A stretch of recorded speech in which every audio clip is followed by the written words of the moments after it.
بسم الله الرحمن الرحيم نحمده ونصلي على رسوله الكريم أما بعد أعوذ بالله من الشيطان الرجيم بسم الله الرحمن الرحيم محترم بزرگوں اور دوستوں، وقت بہت کم ہے اور ہمیں ابھی اپنے اکابرین کو سننا ہے، اور جب بڑے موجود ہوں تو چھوٹے کو زیادہ دیر تک گفتگو نہیں کرنی چاہیے، اس لیے میں مختصر جو ایک دو باتیں آج کرنا چاہتا ہوں۔ آج کا جو یہ اجلاس یہاں پہ بلایا گیا ہے اس کا عنوان ہے دارالقضا کا افتتاحی اجلاس، یعنی آج آکوٹ کے لیے ایک دارالقضا کا قیام عمل میں آ رہا ہے، قاضی کی تقرری عمل میں آئی ہے۔ تو اس نسبت سے اجلاس کوئی عام اجلاس نہیں ہے، بلکہ ایک تاریخی اور خصوصی اجلاس ہے کہ آج آکوٹ کے لوگ یہ فیصلہ کرنے کے لیے یہاں جمع ہوئے ہیں کہ آج کے بعد اگر ہمارے بیچ کوئی اختلاف ہوگا، کوئی تنازع ہوگا، آپس میں کوئی جھگڑا ہوگا، گھریلو مسائل پیدا ہوں گے، تو ہم اپنے اختلافات اور جھگڑوں کو حل کرنے کے لیے یہاں کوئی ایک ادارہ قائم ہونے جا رہا ہے دارالقضا۔ اپنے اختلافات اور جھگڑے کو اسی دارالقضا سے حل کرائیں گے اور شریعت کے مطابق اپنا فیصلہ کرائیں گے۔ محترم بزرگوں اور دوستوں، دارالقضا کی شرعی اہمیت پہ ابھی ہم اپنے اکابرین سے سنیں گے تو قرآن کریم میں اللہ تبارک و تعالیٰ نے مسلمانوں کو مختلف مقامات پر توجہ دلائی ہے کہ اپنے اختلافات اور جھگڑوں کو کہاں سے حل کراؤ گے۔ اس سوال کا جواب ہم جو قرآن کریم میں تلاش کرتے ہیں تو قرآن جگہ جگہ یہ کہتا ہے کہ اگر تمہارا یہ دعویٰ ہے کہ تم مسلمان ہو، اگر تمہارا یہ دعویٰ ہے کہ تم ایمان والے ہو، اگر تمہارا یہ دعویٰ ہے کہ تم قیامت پر ایمان رکھتے ہو، تو کہ اپنے اختلافات اور جھگڑے کو قرآن و حدیث کے مطابق، شریعت کے مطابق رکھو۔ اگر جو انسان اپنے اختلافات کو، اپنے جھگڑے کو، اپنے مسائل کو شریعت کے مطابق حل نہیں کراتا، اللہ تعالیٰ کہتا ہے کہ یہ صرف دعویٰ ہے کہ اس کا ایمان، وہ ایمان والا ہے، حقیقت میں وہ ایمان والا نہیں۔ اللہ تعالیٰ نے بہت واضح انداز میں کہا أَلَمْ تَرَ إِلَى الَّذِينَ يَزْعُمُونَ أَنَّهُمْ آمَنُوا، اے نبی آپ نے ان لوگوں کو نہیں دیکھا جن کا دعویٰ ہے، جن کا خیال ہے، جن کا تصور یہ ہے کہ وہ ایمان لے آئے، حالانکہ جب ان کے بیچ جھگڑا ہوتا ہے، جب کوئی اختلاف ہوتا ہے، یہ کہا کمون إِلَى الطَّاغُوتِ، تو وہ اپنے اختلافات اور جھگڑوں کو ادھر ادھر لے کے جاتے ہیں، شریعت کی طرف نہیں جاتے۔ جو شریعت کی طرف اپنے مسائل کو نہ لائے، اپنے اختلافات کو حل کرنے کے لیے قرآن و حدیث کی طرف نہ جائے، قاضی کی طرف نہ جائے، دارالقضا کی طرف نہ آئے، تو اللہ ان کے بارے میں کہتا ہے يَزْعُمُونَ أَنَّهُمْ آمَنُوا، ان کا صرف خیال ہے کہ وہ ایمان والے، ان کا یہ تصور اور گمان ہے۔ حقیقت میں ایمان والے، ایمان کے لیے شرط ہے کہ جب بھی اختلاف اور جھگڑا ہو فَإِن تَنَازَعْتُمْ فِي شَيْءٍ فَرُدُّوهُ إِلَى اللَّهِ وَالرَّسُولِ، اگر کسی بھی چیز کے بارے میں کوئی جھگڑا اور اختلاف ہو تو اس کو اللہ اور اس کے رسول کی طرف، یعنی شریعت کی طرف جاؤ لے کر کے اور معلوم کرو کہ شریعت کا حکم کیا ہے۔ اگر تمہارا دعویٰ ہے ان کنتم تؤمنون باللہ والیوم الآخر، اگر تمہیں دعویٰ ہے کہ تم آخرت پر اور اللہ پر یقین رکھتے ہو، تو ایمان کے مکمل ہونے کے لیے، ایمان کے کمپلیٹ ہونے کے لیے شرط جو اللہ نے قرآن کریم میں بیان فرمایا وہ یہی ہے کہ انسان کی خواہشات، انسان کی مرضیات اللہ اور اس کے رسول کے احکامات کے تابع ہو جائیں، اور اس ایمان کا امتحان تب ہوتا ہے جب ہمارا اختلاف ہو، جب مسئلہ ہماری ناک کا ہے، جب مسئلہ ہمارے چند سکوں کے مفادات کا ہے، جب مسئلہ ہماری پگڑی اور ٹوپی کا ہے، اس موقع پر یہ دیکھنا کہ شریعت کیا کہتی ہے۔ اگر شریعت ہمارا حکم ہمارے خلاف ہے اور ہم وہاں چھوڑ دیں کہ ٹھیک ہے میری بیٹی پر ظلم ہوگا لیکن عدت کے بعد رستہ لینا شریعت کہتی ہے جائز نہیں، تو میں نہیں لے سکتا، یہ حرام ہے۔ اگر ایک فتویٰ آتا ہے کہ طلاق دے دی تو طلاق ہو گئی، لیکن پارلیمنٹ کا قانون کہتا ہے کہ نہیں طلاق تو نہیں پڑی، دارالقضا اور مفتی صاحب کہتے ہیں کہ طلاق تو پڑ گئی جو حرام ہے، پارلیمنٹ کا قانون کہتا ہے حلال ہے، ہم کہتے ہیں کہ پارلیمنٹ کا قانون ہے بعد میں، ہمیں تو قرآن کے حکم پہ عمل کرنا ہے جو ہمارے لیے حرام ہو چکا ہے، ہم آپ کی بیٹی کو نہیں بھیج سکتے۔ جب یہ مزاج ہوگا کہ ہم شریعت پر عمل کرنے والے بنیں گے تو دنیا لاکھ قانون شریعت کے خلاف بناتی رہے، اس کا کوئی فرق نہیں پڑے گا۔ تو آج جو ادارہ یہ قائم ہو رہا ہے اس کا بنیادی مقصد یہ ہے کہ مسلمانوں میں اختلافات ہوں گے، جھگڑے ہوں گے، آپس میں ٹکراؤ ہوگا، شوہر بیوی کے اختلافات ہوں گے، بھائی بھائی کے اختلافات ہوں گے، باپ بیٹے کے اختلافات ہوں گے، وراثت کی تقسیم کا مسئلہ ہوگا، وہاں اختلافات ہوں گے۔ وہاں جب بھی کوئی اختلاف، کوئی آپس میں ٹکراؤ، کوئی منمٹاؤ، کوئی ڈسپیوٹ ہوگا تو ہم لوگ یہ طے کریں کہ आज जब हमारे यहाँ दारुल कदा कायम होने जा रहा है और आज कायम हो गया, तो इसके बाद इंशाअल्लाह हमारा एक भी मामला जब कहीं और नहीं जाएगा, हम सब के सब दारुल कदा लाएंगे। हमारे कोई भी मसला हमारे मोहल्ले में हो, पड़ोस में हो, हम अपनी ध्यानसाजी करेंगे।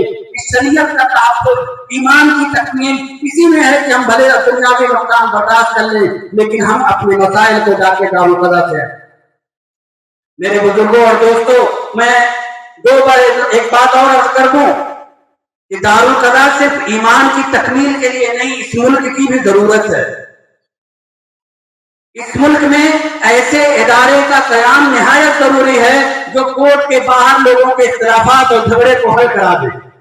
बहुत ज्यादा वक्त नहीं कि मैं उनकी तफसीलात में जाऊं, मुख्तसरन में बता रहा हूं कि ये दारुल कदा ये मुल्क पर एहसान है, मुल्क की अदालतों पर एहसान कहते हैं।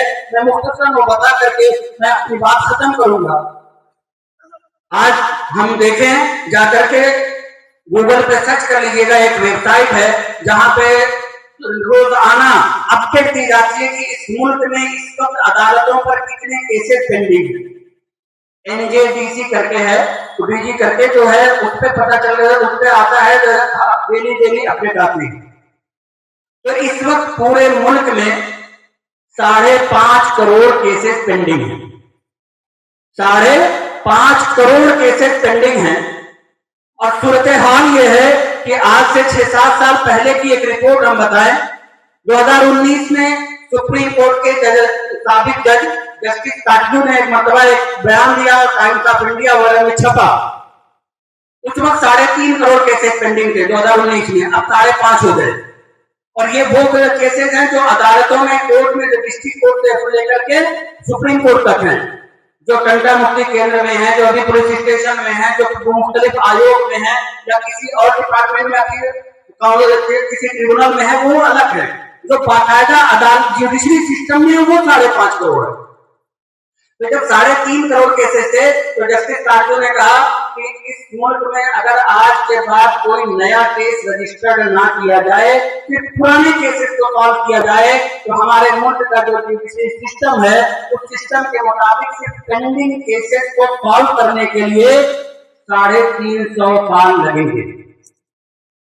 आज के दौर में तकरीबन 500 साल लगेंगे। शर्त पहली यह है कि नया केस रजिस्टर ना करो, पुराने केसेस को सॉल्व करो। नया हर साल केसेस की तादाद बढ़ती जा रही है। ऐसी सूरत हाल ये बन चुकी है कि मुल्क अगर एक यहाँ अदालतों से जो है फैसला लेना हो तो लोग मजाक बनाते हैं कि अगर हिंदुस्तान की अदालतों से आपको इंसाफ चाहिए, इंसाफ को तो फैसला चाहिए, सिर्फ इंसाफ की बात अलग होती है। इंसाफ को वक्त पर मिलने वाले को इंसाफ कहते हैं। जो तत्व फैसला जो सालों बाद मिले उसको इंसाफ नहीं, सिर्फ फैसला कहा जाता है। तो लोग मजाक उड़ाते हैं कि अगर हिंदुस्तान की अदालतों से फैसला चाहिए तो अल्लाह ताला से खुसूसी तौर पर 3 चीजें मांग के लाओ। इतना वक्त लगता है कि अल्लाह ताला से दुआ करो कि अल्लाह हमारे मुंह दे दे, और इतना पैसा, इतने खर्च होते हैं वकीलों की फीस और मुख्तलिफ चीजों में कि अल्लाह ताला से दुआ करो कि अल्लाह ताला खजाने कानून दे दे, और इतने चक्कर लगवाते हैं, इतना दौड़ना पड़ता है कि अल्लाह से दुआ करो कि अल्लाह सब्र अय्यूब दे दे। अगर ये 3 चीजें ले आओ तब जाकर के अदालतों से इंसाफ मिल पाता है। तो ये मुल्क की अदालतों की एक छोटी सी झलक में बतला रहा हूँ कि मुल्क की अदालतें इतनी परेशान हैं कि अदालतें भी कहती हैं कि आउट ऑफ कोर्ट सेटलमेंट करो। अभी 2023 में पार्लियामेंट में भी लाया, मीडिएशन एक्ट को लाकर लाया कि जाकर के कोर्ट में जाने से पहले मीडिएशन को लाजिम और कंपल्सरी किया जाए कि लोग अपने मामला को कोर्ट के बाहर सेटल करें। उसकी बहुत सारी वजूहात है, मैं वजूहात में नहीं जाना चाहता, लेकिन हम एक सच्चे शहरी हैं, अपने वतन से मोहब्बत करने वाले हैं। हमारा ये फरीदा बनता है कि हम अदालत में जाने से पहले, पुलिस स्टेशन में जाने से पहले कम से कम अपने मसाइल को शरीयत के मुताबिक अगर हल कर लेते हैं तो इन मसाइल को यहाँ मुकदमात के हल हो जाने की वजह से अदालतों का बोझ, अदालतों का प्रेशर अगर कम होगा तो ये अदालत का भी कानून होगा, हुकूमत का भी कानून होगा। एक साहब ने कहा कि हजरत कितने केसेस सॉल्व कर लेंगे जो अदालतों से बोझ कम करने के लिए आप निकल पड़े। All India Muslim personal law board के 14 रियासतों में इस वक्त 98 दारुल कदा है। ये 99 दारुल कदा कायम होगा इंशाअल्लाह। 98 दारुल कदा में सालाना तकरीबन 5 से 6 हजार मुकदमा मामला रजिस्टर्ड होते हैं, जिनको मुफ्ती साहब गए और ऐसे लोगों को बैठा के समझा बुझा के हल कर दिया कोई रिकॉर्ड तैयार करने की जरूरत नहीं पड़ी। वो तो सब उससे ज्यादा है जिनमें बाकायदा रिकॉर्ड बनता है, फाइल बनती है, बाकायदा कार्रवाई होती है और शरई फैसला और शरई तस्वीर सुनाया जाता है। तो ऐसे मामला की तादाद सालाना 5 से 6,000 है और 99% इसमें फैमिली डिस्प्यूट होते हैं, निकाह, तलाक, वरासत, वसीयत वगैरह के मसले होते हैं। जो वकील मौजूद होंगे जिनको कोर्ट कचहरियों से वास्ता पड़ता है। हमारे मुल्क के निजामी अदालत, निजामी इंसाफ इस तरह है कि हमारे वकील भी मजबूर होते हैं कि जब शौहर बीवी का झगड़ा हो तो एक झगड़ा एक नहीं रहने देते, रहने देंगे तो बेचारे वकील साहब के साथ जाएंगे। की मजबूरी है कि हर झगड़े को कम से कम 5 मुकदमा लगाओ। लड़की से कराओ डोमेस्टिक वायलेंस करेगी, डोरी एक्ट का केस करेगी, सीआरपीसी 125 मेंटेनेंस का करेगी और 1939 एक्ट के तहत कोर्ट का मुतालबा करेगी। 4 केस हर लड़की को करना कंपलसरी होगा। 5वां केस लड़का करता है, रुखसती मुकद्दर दौजा का 5 केस हर झगड़े में होता है। अब सोचिए कि जो मुस्लिम पर्सनल लॉ बोर्ड का दारुकदा ये 5,000 केसेस सालाना हल करता है। अगर ये मुकदमा कोर्ट में जाते तो कितने केसेस बनते? 20,000 से बनते कम से कम 25,000। और एक केस हमारे यहाँ 4 से 6 महीना दारुकदा में लगता है, काजी साहब उसको सॉल्व कर देते हैं।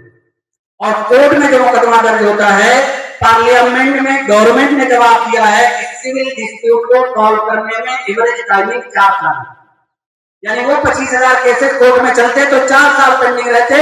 अदालतों पर 1 लाख केसेस का तकरीबन बोझ पड़ता और यहाँ दारुकदा, यहाँ all India Muslim personal law board बगैर किसी गवर्नमेंट मदद के, बगैर किसी ताउन के 1 लाख केसेस का बोझ कम कर दे रहा है। तो इससे बड़ा ताउन इस मुल्क का क्या हो सकता है? तो ये हिंदुस्तानी, हर हिंदुस्तानी मुसलमान अपनी मुल्क से मोहब्बत करता है। मुल्क का जो निजाम अगर कमजोर पड़ेगा वहां अपना ताउन मुसलमान देता है, क्योंकि जो अदलिया पर बोझ बहुत ज्यादा है। हम मुसलमानों का ईमानी तकाजे के साथ साथ ये मुल्की फरीजा है, ये मुल्क की जिम्मेदारी है कि हम अपने इख्तिलाफात और झगड़े को और खत्म कर लें। ये मुल्क से मोहब्बत का सलूक होगा और अपने ईमान की हिफाजत होगी। अल्लाह ताला हम सबको शरीयत के मुताबिक अमल करने, शरीयत के मुताबिक जिंदगी गुजारने और अपने ऊपर शरीयत को नाफिज करने, अल्लाह की सरजमीन पर अल्लाह की शरीयत की हिफाजत करने और उसको नाफिज करने की तौफीक अता फरमाए।